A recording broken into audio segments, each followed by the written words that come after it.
할렐루야! 거룩한 습관 하루에 한 절 그림 암송입니다. 말씀은 창조합니다. 치유합니다. 회복합니다. 기쁨입니다. 구원의 능력입니다. 오늘은 시편 23편 1절로 3절을 그림을 보며 암송할 텐데 먼저 말씀을 다 같이 읽어보겠습니다. 시편 23편 1절 여호와는 나의 목자시니 내게 부족함이 없으리로다. 2절 그가 나를 푸른 풀밭에 누이시며 쉴만한 물가로 인도하시는도다. 3절 내 영혼을 소생시키시고 자기 이름을 위하여 의의 길로 인도하시는도다. 시편 23편은 다윗은 여호와는 나의 목자라고 고백합니다. 또 반석, 바위, 방패, 구원의 뿔, 산성 등 여러 가지로 표현했지만 다윗에게 있어 가장 내세우고 싶은 표현이 있다면 그것은 아마 목자일 것입니다. 자신이 목자 출신으로서 목자가 얼마나 정성껏 양을 돌보는지 잘 알고 있기 때문입니다. 시편 23편 1절로 3절을 암송하는 저와 여러분은 목자 되신 하나님을 찬양하며 암송해 보겠습니다. 그럼 그림을 보면서 그림의 포인트를 먼저 설명하겠습니다. 여호와는 나의 목자시니 지팡이를 들고 있는 하나님 나의 목자. 내게 부족함이 없으리로다. 목자이신 하나님이 부족함이 없다고 두 손을 들고 있습니다. 그가 나를 푸른 풀밭에 누이시며 하나님의 손이 푸른 풀밭에 편안히 누여주고 쉴만한 물가로 인도하시는도다. 하나님의 손이 쉴만한 물가로 인도하십니다.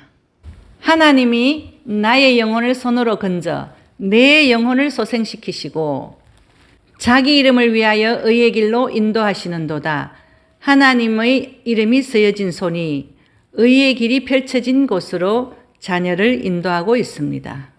세 번은 글씨와 그림을 보고 암송하다가 네 번째는 그림을 연상하며 글씨 없이 암송해 봅니다. 시편 23편 1절 여호와는 나의 목자시니 내게 부족함이 없으리로다. 여호와는 나의 목자시니 내게 부족함이 없으리로다. 여호와는 나의 목자시니 내게 부족함이 없으리로다. 여호와는 나의 목자시니 내게 부족함이 없으리로다. 2절 그가 나를 푸른 풀밭에 누이시며 쉴만한 물가로 인도하시는도다. 그가 나를 푸른 풀밭에 누이시며 쉴만한 물가로 인도하시는도다. 그가 나를 푸른 풀밭에 누이시며 쉴만한 물가로 인도하시는도다. 그가 나를 푸른 풀밭에 누이시며 쉴만한 물가로 인도하시는도다. 3절 내 영혼을 소생시키시고 자기 이름을 위하여 의의 길로 인도하시는도다. 내 영혼을 소생시키시고 자기 이름을 위하여 의의 길로 인도하시는도다. 내 영혼을 소생시키시고 자기 이름을 위하여 의의 길로 인도하시는도다. 내 영혼을 소생시키시고 자기 이름을 위하여 의의 길로 인도하시는도다. 이제 전체 그림만 보고 암송하시겠습니다. 여호와는 나의 목자시니 내게 부족함이 없으리로다. 그가 나를 푸른 풀밭에 누이시며 쉴만한 물가로 인도하시는도다. 내 영혼을 소생시키시고 자기 이름을 위하여 의의 길로 인도하시는도다. 이제 마무리로 전체 구절을 같이 암송하겠습니다. 여호와는 나의 목자시니 내게 부족함이 없으리로다. 그가 나를 푸른 풀밭에 누이시며 쉴만한 물가로 인도하시는도다. 내 영혼을 소생시키시고 자기 이름을 위하여 의의 길로 인도하시는도다. 1절에 내가 부족함이 없으리로다. 울창한 수풀이나 바위 틈에 웅크리며 노량물을 향해 달려드는 젊은 사자가 궁핍해지는 것은 상상하기 어려운 일입니다. 그러한 맹수들이 굶주리는 일이 있을지라도 하나님을 경외하는 자들은 하나님의 공급하심과 충만케 하심, 보호하심으로 인해 만족하는 삶을 누리게 되는 것입니다. 2절에 그가 나를 푸른 초장에 누이시며 따라서 푸른 초장은 단순히 양이 먹을 수 있는 풀이 많이 나 있는 곳만을 지칭하는 것이 아닙니다. 광야의 뜨거운 햇빛을 피하여 쉴 수 있는 그늘진 곳과 이상적인 목초지를 나타낼 때 사용되는 표현입니다.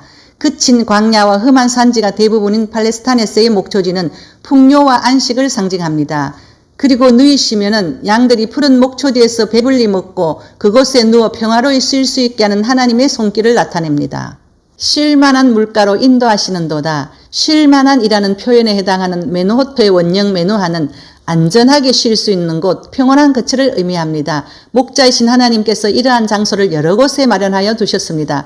실제로 우기와 건기가 뚜렷하며 물이 부족한 팔레스타인에서 목자들은 양들이 물을 먹는 장소에 각별하게 신경을 써야 했습니다. 왜냐하면 주변의 사나운 맹수들이 호시탐탐 양들의 생명을 노리고 있기 때문에 목자는 바로 양들을 쉴만한 물가로 인도하고 사나운 맹수들로부터 양들을 보호하기 위하여 불철주야로 지킵니다. 3절에 내 영혼을 소생시키고는 범죄한 인간이 죄에서 돌이켜 하나님께로 돌아간다는 의미를 나타냅니다. 연약하기 그지없는 다윗이 헤어나기 어려운 공경과 극심한 고난 가운데 있을 때에 하나님께서 그 생명을 다시 살리셨다는 것을 말합니다. 양이 목자의 인도로 푸른 초장과 쉴만한 물가에서 소성함을 얻는 것과 같이 연약해진 다윗의 영혼을 소생시키셔서 완전히 회복되었다는 의미도 지닙니다.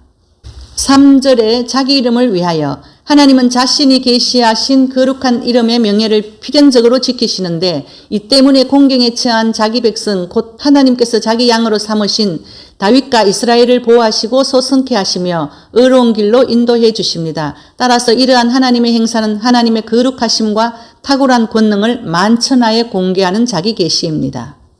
여호와께서 이스라엘 백성들을 선한 목자가 양을 치듯 정성껏 돌보아 지켜주셨습니다. 하나님의 자녀된 저와 여러분에게도 하나님께서 선한 목자가 되어주시기를 기뻐하십니다. 선한 목자이신 하나님께 절대적으로 따르고 순종하기를 소망하며 기도합니다. 기억에 남는 재미있는 간증을 말씀드리겠습니다. 제가 신학교 다닐 때 암송학교도 같이 다녔거든요. 그때 암송학교 다닐 때에 차력이 직업인 집사님도 같이 다녔어요.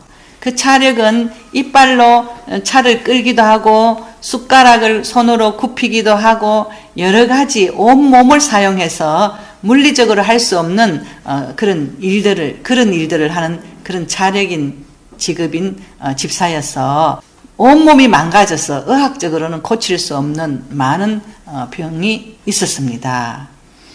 근데 그 암송학교 집사님이 암송학교에 그 집사님이 다니면서 처음에는 한 절, 두 절 이렇게 암송할 때는 시간이 걸리지 않았는데 그 절수가 100절, 200절 이렇게 늘어나면서 아침 저녁으로 2-3시간씩 암송을 했답니다.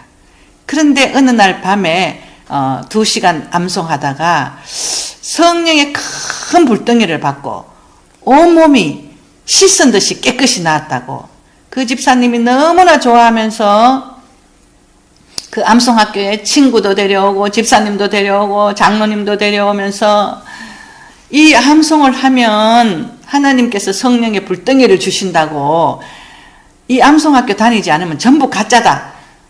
가짜는 아닌데 그렇게까지 말할 정도로 암송을 사모하고 사랑하는 집사님을 제가 봤는데 그 집사님의 그 전도로 많은 사람이 암송학교에 들어와서 치료받고 은혜받고 거룩한 습관을 형성하는 것을 제가 보았습니다. 성경 말씀은 암송은 단순히 어떤 것을 외우는 것과는 차원이 다릅니다. 우리가 우리 입술로 하나님의 말씀을 암송하는 그 시간은 하나님도 우리에게 역사해 주시는 시간입니다. 히브리서 4장 12절에 하나님의 말씀은 살아있고 활력이 있어 좌우의 날선 어떤 금보다도 예리하여 혼과 영과 및 관절과 골수를 찔러 쪼개기까지 하며 또 마음의 생각과 뜻을 판단한다고 했습니다. 세상 어떤 의사보다 훌륭하게 우리의 몸과 마음을 쪼개고 부숴 고치시고 치유하시고 고통 가운데 있는 상황 또는 길이 없는 상황 또 병든 상황 또 너무나 어려움 속에서 하나님이 아니면 해결해 줄 수 없는 상황도 하나님이 보시고 아시고 우리에게 여러 가지 성령의 은혜를 주셔서 하나님의 도우심으로 집사님의 몸을 고쳐주셨던 것처럼 우리 상황 속에서 놀라운 은혜가 임하는 시간입니다. 우리도 암송하는 거룩한 습관을 만들어서 기적을 체험하기를 소망하며 기도합니다. 감사합니다. 치유와 기도 응답의 최고인 말씀 암송을 사랑해요. 샬롬.